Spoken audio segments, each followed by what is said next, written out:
All right, so I'm here, Danielle McCartan for the Jet Press, here with Giant Ottis Anderson. I got to read some of these accolades. Running back for the Giants, 2-time Super Bowl world champion, Super Bowl MVP, 2-time Pro Bowler, and a member of the illustrious 10,000 yards rushing club. You're the only Giant here. What's that about? Well, it started back with Miss Judy Schumacher, who I met.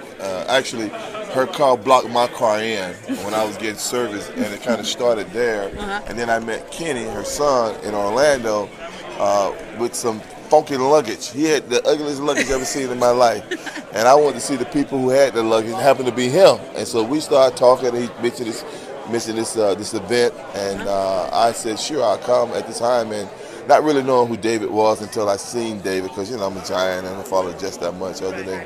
So I got a chance to meet David. It was great meeting him, and I've been coming ever since. I appreciate it. I love being on the Giant here among these Jet players, and it's fun. It's really fun, and they treat me nice here too. Yeah, that's good. That's part of it. Yeah. So you were chosen by the Cardinals in the first round. Can you take me back to draft day? What was your draft story like? Well, honestly, the way it went, the Giants was picking 7th in the first round, and the week before the draft, Ray Perkins, the head coach at the time, came to visit me at Miami and said that they were drafted 7th in the 8th round, 7th in the first round, and they were going to pick me. Okay. No doubt about it. We're picking you. Good. You probably went out and bought all Giants stuff. I did. Yeah. I had all Giant apparel at my house. I'm sitting there. Back then, we didn't have ESPN the way we have it now, where everybody go to. They came to my house. Okay. So I'm sitting there, and the 7th pick, first round, New York Giants select Phil Simms. And, oh that boy! Doesn't sound like Ottis Anderson to me. Did. And the Cardinal was 8th, and they had called me that Sunday and said we drafted 8th in the first round, and we'd like to have you. I said I'm not going to be there. I'm going to the Giants, no doubt about it. So. Need to say, I ended up back to the Giants 7 years later, but it was a surprise and very exciting, just like it is for all these kids today with all the limelight. I wouldn't have preferred it that way. I preferred the way I had it, kind of low key, more likely. Right. And you played. What are your fondest memories of the Giant years?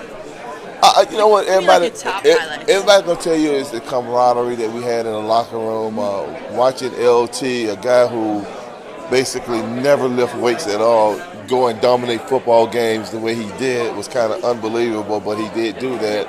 Some of the practical jokes Sims and Hotsteller used to play among each other, and then just being around a bunch of guys who was committed to winning and would go to whatever extreme in order to get it done. So those what excited me.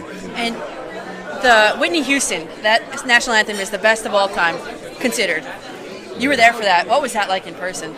Well, we didn't know. See, nobody knew who was singing the national anthem. It was a surprise to all of us.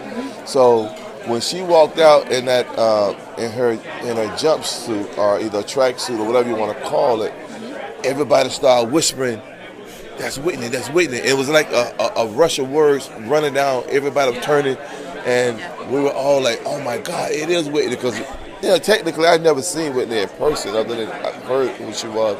But to see her, and even though she was far away from me, but just to see her on the field singing, breathtaking. And you're right, never, ever duplicated, ever. Will ever be in the future, ever. No. So that's funny. You guys were all kind of starstruck on the sideline. Yeah, we all were, and it gave you a lot more will and energy to really want to go out there and really do the right thing and try to win it, because Whitney sang at your national anthem. And she's a Jersey girl. All right, okay. So it all fit in what we were trying to accomplish, and thank God it did work out that way. And you did accomplish it. Yeah. And then, I was at the roast of Bill Parcells like 2 years ago maybe. What were your fondest memories of Coach Bill Parcells?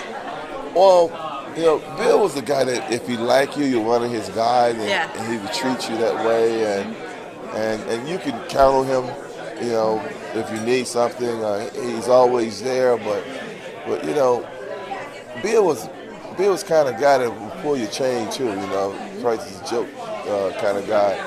He used to call me Old Yellow, which was that old dog that played in the movie Old Yellow. Yeah. He used to kid me about that, about how Old Yellow was getting old and and didn't think he could do it anymore. So he used to say that stuff to me all the time, and he used to mention that Louis Tillman and other guys were guys waiting to take my position. And then, you know, I don't know if he can do it anymore. He's always said it all the time to me. How you say that somebody's been in the league freaking 12 years at the time?